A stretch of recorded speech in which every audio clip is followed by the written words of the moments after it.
বন্ধুরা, আশা করি আপনারা সবাই সুস্থ আছেন, ভালো আছেন, আমিও ভালো আছি। আমি হাতেতে কি হাত সেলাই করব, ফলস পাড় লাগাবো কাপড়ে। তা কীভাবে তোমার শাড়িতে ফলস পাড় লাগাই সেটা আপনাদের সঙ্গে একটু শেয়ার করি। দেখুন, এক বেগটা কোল আঁচলে ছাড়তে হবে। আর ফলস পাড়টা কোন দিকে বসবে সেটা হয়তো আপনারা সবাই জানেন, তবুও বলছি যে কোল আঁচলটা কোমরের দিকে ধরে দেখে নেবে যে ফলস পাড় কোন দিকে লাগাবে। ঠিক সেইভাবে কাপড়টা আপনার দিকে থাকবে, নিজের দিকে থাকবে সোজা দিকটা, আর উল্টো দিকটা থাকবে উল্টো দিকে, আমার সোজা দিক উল্টো দিকে। এবার পাড়টাও সেই রকম বসাতে হবে। পাড়ের দুধারে তো সেলাই থাকে, ঠিক সেইভাবে নিয়ে বসিয়ে, আর এটাকে তোমার রান সেলাই আমি করি। রান সেলাই সেটা করছি, খুব ছোট ছোট ফোঁট তুলতে হবে, তুলে এটাকে সেলাই করতে হবে।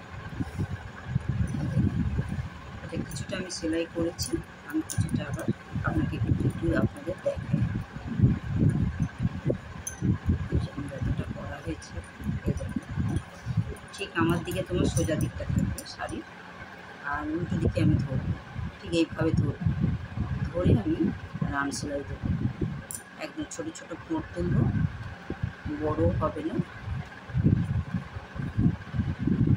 ঠিক একদম কিনার ধরে দিলেন আর কি, ধার ধরে দিলেন দুটো পাটকে শাড়ি আর ফলস পাড়ের দুটো ধরবো, আর এই ছোট্ট ছোট্ট করে দিতাম রান সেলাই যাকে বলে, সেইভাবে আমি সেলাই করব। যাদের পিকো মেশিন আছে তারা এই নিচের দিকটা পিকো করে নেয়, কিন্তু পরে যদি কোনো দিন খুলতে ইচ্ছা করে তাহলে আপনারা পাটটা খুলতে পারবেন না। আর যদি আমি এরকমভাবে সেলাই করি, যদি কোনো অসুবিধে হয় কিংবা পাড় হয়তো অনেক সময় নিচের দিকটা তো নষ্ট হয়ে যায়, তা আপনারা আবার এটা খুলে আবার নতুন আবার পাড় লাগালেন, কিন্তু শাড়িটা নষ্ট হলো না। এইভাবে অনেকটা আমি নিয়ে করে নেব।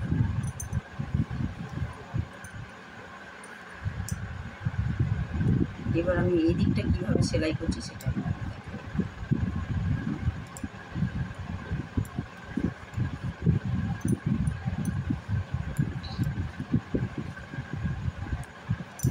এটা তো না,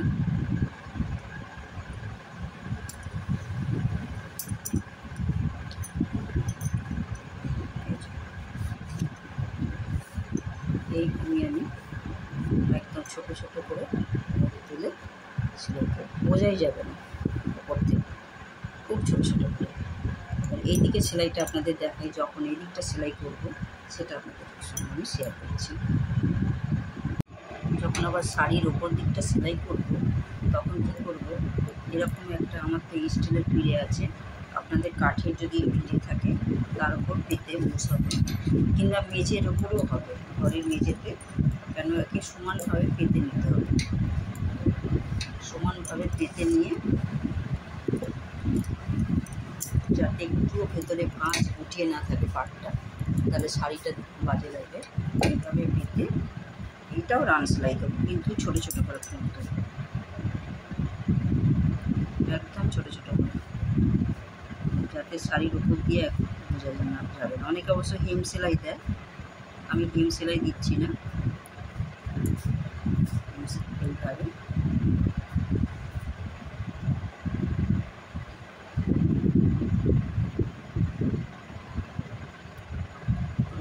ঠিক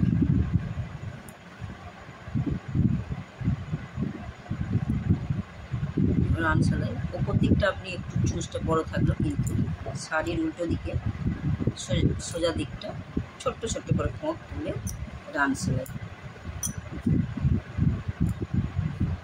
আর যদি আপনারা মনে করেন যে হেম সেলাই দেবো তাহলে হেম সেলাই দিতে পারেন, কিন্তু আমি প্রত্যেকটা শাড়ি আমি এইভাবে, আর খুব তাড়াতাড়ি হয়ে যায়, কেন আমার নিচেটা পেতে করবো আর মাঝে মাঝে এরকমভাবে টেনে টেনে নেবো, আর এই শাড়িটা ভালো করে পেতে দেবো।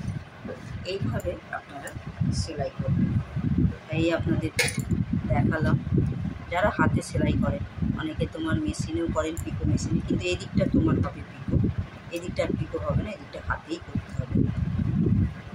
দেখাতে পারবো কিনা, আমার হলুদ রঙের একদম মিশে গেছে, কিচ্ছু দেখা যাচ্ছে না।